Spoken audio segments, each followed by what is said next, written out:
मानधन समितीचा एक अहवाल आता समोर आला आहे. तो सुद्धा आपल्या दोन्ही जिल्ह्यांवर अन्यायकारक आहे. काय आता याबाबतीत पुढे सरकारची भूमिका आहे? असं की त्या मेंढीगिरी समितीच्या पूर्वी झालेल्या अहवालानंतर जी कार्यवाही सुरू आहे समन्वय पाणी वाटपाची, त्याच्यानंतर मग काळाच्या ओघात जे पाणी वाटपात जे बदल झालेत, पाणी वापरात बदल झाले, त्यासाठी याचं पुनर्वलोकन केलं पाहिजे असं मेंढीगिरी समितीने शिफारस केली होती.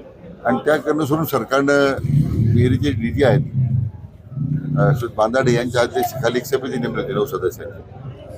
आता त्यांनी जो पाण्याचा 65% 57% आला पाहिजे असं त्यांनी शिफारस केलेली आहे. आता सरकारच्या स्तरावरही आम्ही या सगळ्या आलेल्या शिफारशी काय आहेत आम्ही त्यासाठी अभ्यास आमच्याकडे सुरू आहे. अंतिमतः या सगळ्या पाणी वाटपाच्या बाबतीमध्ये आज दोन्ही बाजू आहेत. एकतर अपस्ट्रीमला जे शेतकरी आहेत नगर नाशिकमध्ये आणि डाऊनस्ट्रीमला जायकवाडी लाभ क्षेत्रातले शेतकरी आहेत.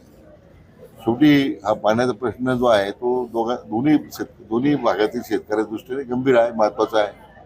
पण या आलेल्या शिफारशीच्या अनुषंगाने काय कारवाई करता येईल यासाठी एक अभ्यासगट नेमलेला आहे आणि त्या पद्धतीने जे काय निष्कर्ष अंतिमता येतील त्याच्यावर निर्णय होईल.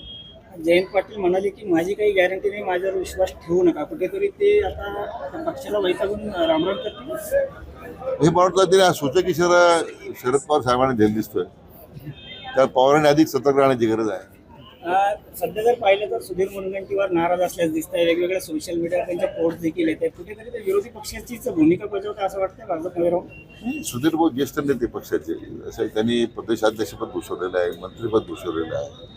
त्यांनी काही कामकाजाबद्दल काही सूचना करणं म्हणजे ते काही विरोधी पक्षाच्या भूमिकेकरता असं मानण्याचं काही कारण नाही. त्यांच्या आलेल्या सूचनांचा पक्षामध्ये सरकारमध्ये आदरच आहे.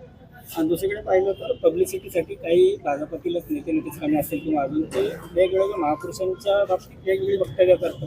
हा स्टंट पब्लिसिटी स्टंट वाटतं. असं आहे की त्याबद्दल माननीय उपमुख्यमंत्री अजितदादांनी अतिशय स्पष्ट भूमिका मांडलेली आहे. आणि व्यक्तिगत जर मला विचारलं तर माझी तीच भूमिका आहे की कोणत्याही राष्ट्रपुरुषाबद्दल देवदेवतांच्याबद्दल टीका टिप्पणी करण्या अगोदर आपण थोडा विचार केला पाहिजे. कारण नसताना समाजामध्ये एक संभ्रम निर्माण होतो, असंतोष तयार होतोय, त्यातून आणखीन प्रश्न वेगळे तयार होतात.